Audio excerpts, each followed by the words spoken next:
State. You know, domestically across the U.S. and the U.K., we see rapidly expanding and hostile surveillance state. Of course, the Soviet Union is most associated with our surveillance state. But now we see this becoming really omnipresent everywhere in the States and even in Massachusetts. Do the prosperous folks in Boston and Cambridge mind the fact that the state is now pretty much in their face 24/7? Yes, I would say that most of the people that are aware of it are extremely annoyed about it, and take some comfort in the fact that the surveillance bureaucracy is quite incompetent. They're incompetent, but they're annoying.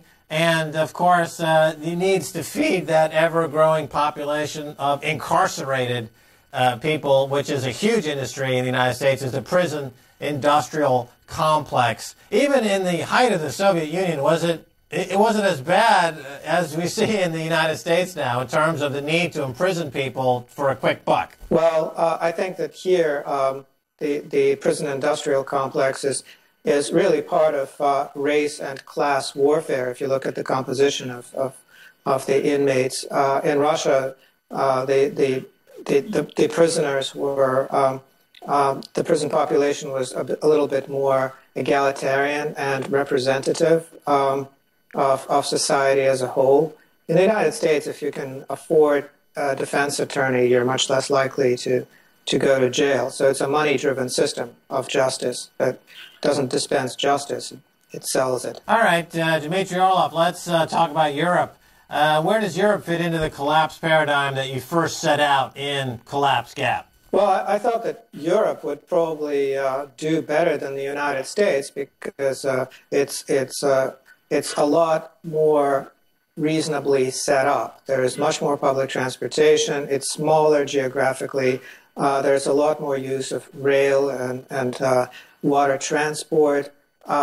There's natural gas flowing from Russia, which is a mixed blessing, but at least there's quite a bit of gas on the same continent that can still be exploited.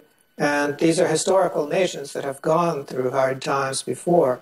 They have gone through many wrenching changes before, whereas the United States is this synthetic entity that was put together in a way that isn't going to last with all of these suburbs and all of these highways. And it cannot really function without a lot of economic growth because if it's not growing, it's decaying. So that's what we're seeing now. And once that decay runs its course, it's not even clear what's going to be left here. All right, so give us an overview of where we are on the timeline. You laid out the collapse gap scenario, and we have pretty much stuck to the scenario as you set that out a few years ago. We're seeing pretty much as you predicted things devolve and collapse in the U.S. and around the world. So where are we on the timeline? What are the short-term objectives or goals that we should look for, and some of the medium-term things that will happen? Well, the essay that I wrote in February of 2008, The 5 Stages of Collapse, is still being read a lot, although I've published a slight correction. I thought that the stages of collapse would be spaced in time, so you'd have financial collapse, and then you'd have commercial collapse, and then you'd have political collapse. But thanks to the manipulation of the financial markets, it's now going to be a pileup. They will all three occur at the same time.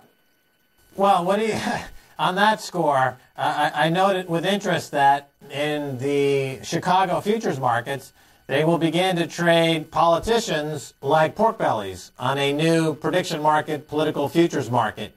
So they're taking the worst of the political arena and the worst of Wall Street and combining them into one way for speculators to manipulate markets and throw elections simultaneously. Is this kind of what you're talking about? Well, I think that's brilliant, and there is a lot of hypocrisy, and this is reducing the amount of hypocrisy.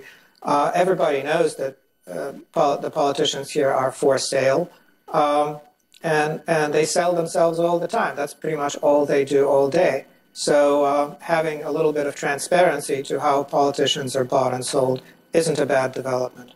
Okay, so in 2012 then, you're looking for a pile-up, not so much a distinction between the 5 stages of collapse. According to the Obama administration and the Democrats in the United States, there's a quote-unquote recovery going on. And the employment number is rosy. NASDAQ is at a 10-year high. The IPO market is hot.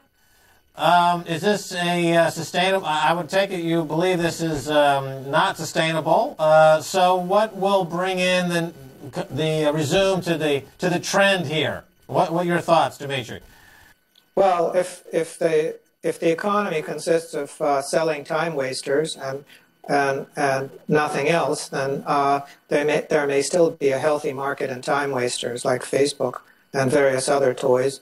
The real economy that feeds, clothes, and houses people is decaying, and all of the infrastructure around us is decaying, not improving. The welfare of people is not improving. So you really have to use your imagination a lot to think that there's a rosy scenario going on here.